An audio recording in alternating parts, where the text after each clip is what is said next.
Sebenarnya dunia ini butuh sedikit kekacauan. Bukan kekacauan yang bikin hancur, tapi kekacauan yang justru bisa ngebebasin. Dan di dunia One Piece, kekacauan itu punya satu wajah, Monkey D. Luffy. Tapi apa lo yakin dia itu cuma anak random yang pengen jadi raja bajak laut?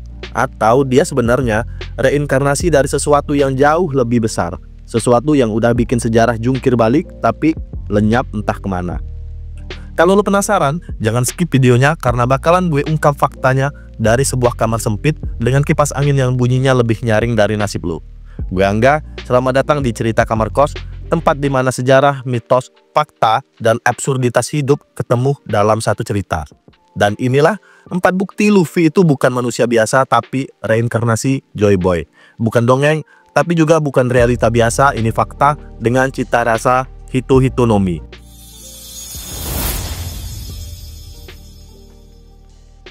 Siapa sebenarnya Joy Boy? Nah, jadi cerita Joy Boy ini bisa kita lihat di episode 548 sampai 549. Flashback tentang Joy Boy di Pulau Manusia Ikan. 800 tahun yang lalu dia itu janji bakalan ngebawa semua ikan ke daratan pakai si kapal Nuh. Tapi dia gagal, terus dia minta maaf lewat tulisan batu. Nah, tulisan batu ini namanya itu Poneglyph, dia tinggalin di Pulau Manusia Ikan tadi. Tapi yang aneh adalah nama dia itu masih disebut-sebut 800 tahun kemudian. Bahkan orang-orang kuat kayak Kaido dan Junessa bilang Joy Boy akan kembali. Lah, kembali dari mana? Mati, reinkarnasi, atau pindah jiwa kayak Naruto. Yang jelas, dunia ini kayak lagi nunggu sesuatu. Kayak kalau lu lagi nunggu updatean One Piece tiap minggu. Tapi bedanya, ini sudah ditunggu selama 800 tahun. Petunjuk ini ada di episode 1071. Saat itu terjadi pertarungan yang panjang antara Luffy melawan Kaido. Nah, di episode ini Luffy sudah kalah. Badannya lunglai, detak jantungnya berhenti, dan di detik yang sunyi itu muncul irama. Tapi bukan irama sedih, justru irama pembebasan. Bukan detak jantung biasa, tapi seperti drum of liberation. Lalu datang suara dari langit, tepatnya dari makhluk setinggi awan, namanya Junessa.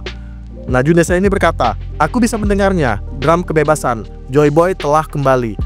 Junessa ini bukan sembarang gajah. Junessa dihukum jalan selama ribuan tahun karena dosa masa lalu. Tapi dia punya kemampuan langka, bisa mendengar suara sejarah. Dan saat dia bilang Joy Boy telah kembali, itu bukan puisi, itu bukan teori, itu konfirmasi spiritual. Dan saat drum itu berdentum, Luffy bangkit.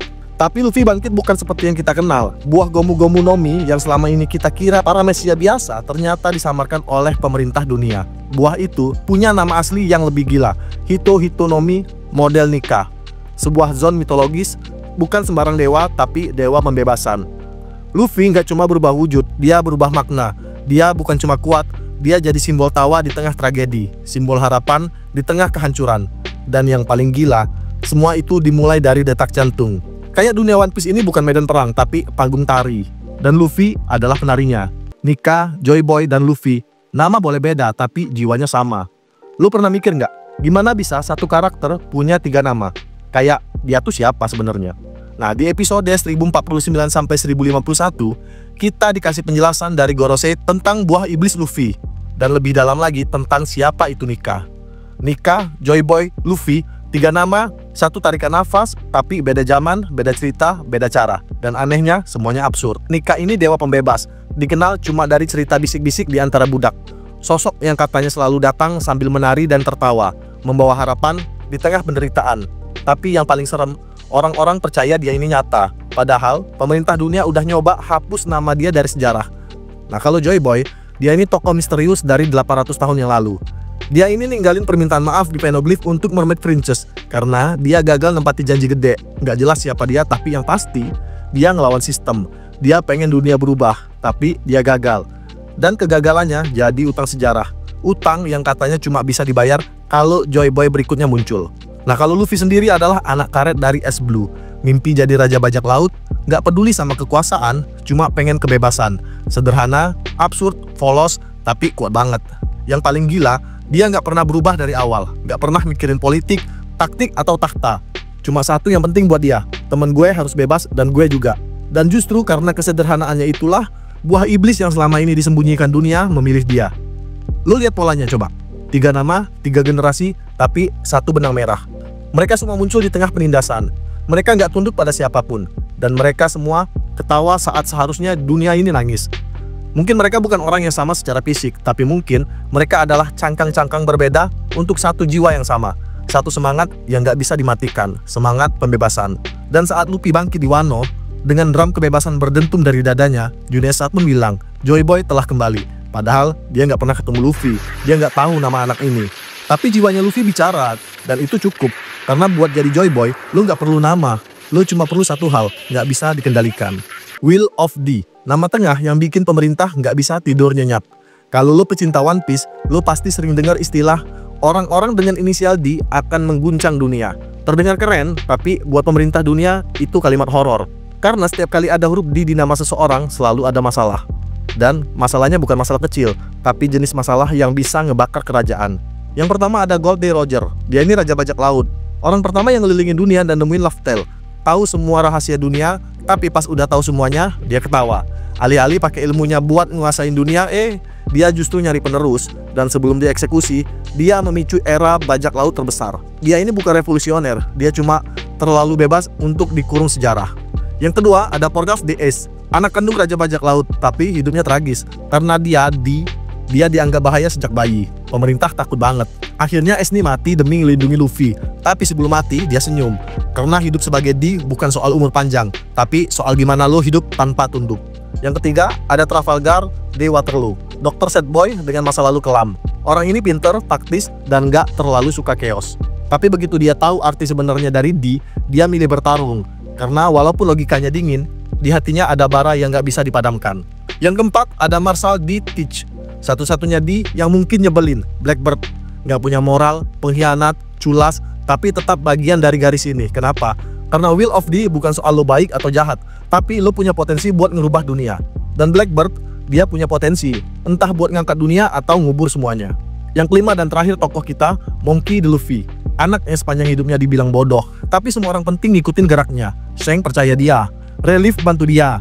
Lo mau kerjasama dan Imo kayaknya gemetar ngelihat siluetnya. Luffy bukan ancaman karena dia kuat, tapi karena dia nggak bisa diatur. Dan sekarang lo ngerti kan kenapa pemerintah dunia takut sama huruf D ini? Karena ini bukan nama tengah, tapi kode rahasia dari sejarah yang belum selesai. Roger tahu, Whitebird tahu, dan di episode 968-969, Relief bilang akan ada seseorang yang mewarisi kehendak itu.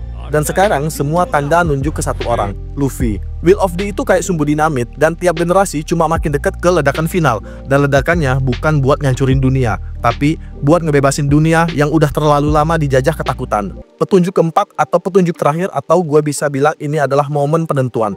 Gear 5, bukan sekadar kekuatan, tapi penolakan total. Di episode 1072-1073, Luffy tiba-tiba berubah jadi sesuatu yang gak masuk akal. Kayak karakter kartun dari film tahun 50-an yang hidup dan ngebongkar semua aturan fisika yang lu kenal. Dia bisa bikin tanah jadi karet, matanya bisa keluar dari kepala sambil dia ketawa ngakak lepas.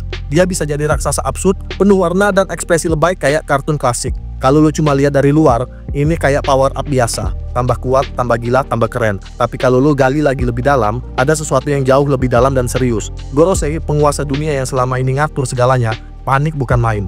Mereka bilang buah ini sudah mereka sembunyikan selama 800 tahun. Buah itu bukan sembarang buah iblis. Itu adalah Hito-Hitonomi model Nika. Buah legendaris yang dipercaya sebagai buah dewa pembebas. Kenapa Luffy bisa tiba-tiba berubah? Selama ini, Luffy makan buah yang dia kira Gomu-Gomu no Mi, buah karet biasa. Tapi ternyata buah itu punya rahasia besar yang selama ini tersembunyi. Rahasia yang hanya bisa terbuka saat jiwa si pemakan benar-benar bebas dan kuat. Luffy bukan cuma makan buah, dia membawa semangat Nika dalam dirinya, semangat kebebasan, tawa, dan penolakan terhadap belenggu. Dan saat tekanan, rasa sakit, dan keputusasaan mencapai puncak, buah itu berevolusi menjadi Gear 5. Ini bukan soal kekuatan fisik semata, tapi transformasi spiritual. Luffy melepaskan semua batasan logika, aturan dunia, dan rasa takut. Gorosei tahu betul bahaya ini, makanya mereka panik. Karena kekuatan ini nggak cuma overpower, tapi over spirit, bentuk kebebasan yang nggak bisa diprediksi dan dikontrol. Gear 5 adalah suara anak kecil yang berteriak ke dunia, kenapa aku harus sama kayak orang lain? Kenapa aku nggak boleh beda? Kenapa aku harus nurut sama aturan yang dibuat orang-orang yang takut sama tawa dan kebebasan?